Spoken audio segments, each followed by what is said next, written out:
कानपुर की सीसामऊ सीट पर हो रहे उपचुनाव का रास्ता पूरी तरह साफ हो गया है। इलाहाबाद हाईकोर्ट ने यहां के निवर्तमान विधायक इरफान सोलंकी की जमानत तो मंजूर कर ली है, हालांकि उन्हें दोषी करार दिए जाने के ट्रायल कोर्ट के आदेश पर रोक नहीं लगाई है।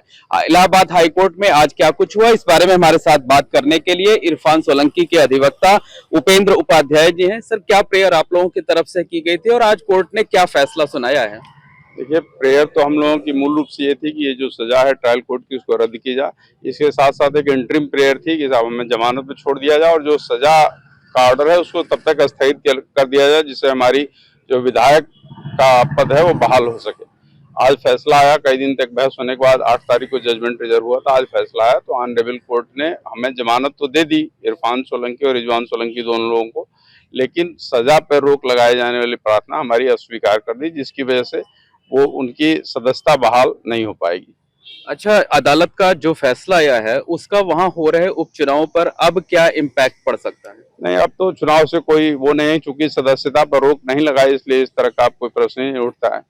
और वो जो कन्विक्शन पे अगर रोक लगा देते, जो दोष सिद्धि था उस पे अगर रोक लगाई जाती तो शायद चुनाव पे कुछ उसका हो सकता था, लेकिन अभी तो फिलहाल चूंकि दोष सिद्धि पे कोई रोक नहीं है तो केवल जमानत मंजूर होने से इस चुनाव पे कोई फर्क नहीं पड़ेगा। अच्छा, अभी भी वोटिंग में 6 दिन का वक्त बाकी है। क्या आप लोग ऊपर की अदालत में, सर्वोच्च अदालत में जाने का कोई प्लान तैयार कर रहे हैं? अब ये हम अपने क्लाइंट को निर्देश दे देंगे कि आप ऊपर जा सकते हैं। अब ये निर्णय उनका होगा कि वो क्या करते हैं। इतने कम समय में सुनवाई हो पाती है नहीं पाती है, वो जाते हैं नहीं जाती है, उनका निर्णय होगा। अच्छा, एक सवाल और है कि इरफान सोलंकी, रिजवान सोलंकी को जमानत मिल गई है, तो क्या इरफान सोलंकी जेल से बाहर आ सकेंगे? मुझे इनके बाकी अन्य मुकदमों की पूरी जानकारी नहीं है, इसलिए मैं इस विषय में निश्चित रूप से नहीं कह सकता कि क्या इस केस के बाद बाहर आ जाएंगे या कोई अन्य मुकदमा भी है उनको।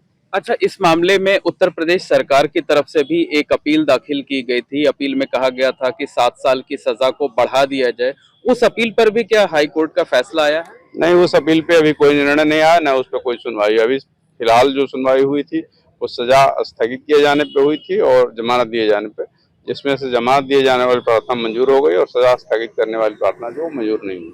अच्छा, आप लोगों की तरफ से मुख्य रूप से क्या दलील दी गई थी कोर्ट में? दलील तो कई दिन तक चली थी और मुख्य दलील ये थी कि किसी गवाह ने आग लगाते हुए और नहीं देखा है। सभी गवाह जो कहते हैं कि हम मौके पहुंचे, वो घटना में बाद में पहुंचे हैं। तो हम लोगों का कहना ये था कि ये राजनीतिक विद्वेष से इनके ऊपर मुकदमा लिखा दिया गया, कोई इसका गवाह नहीं। मुख्य तर्क यही था।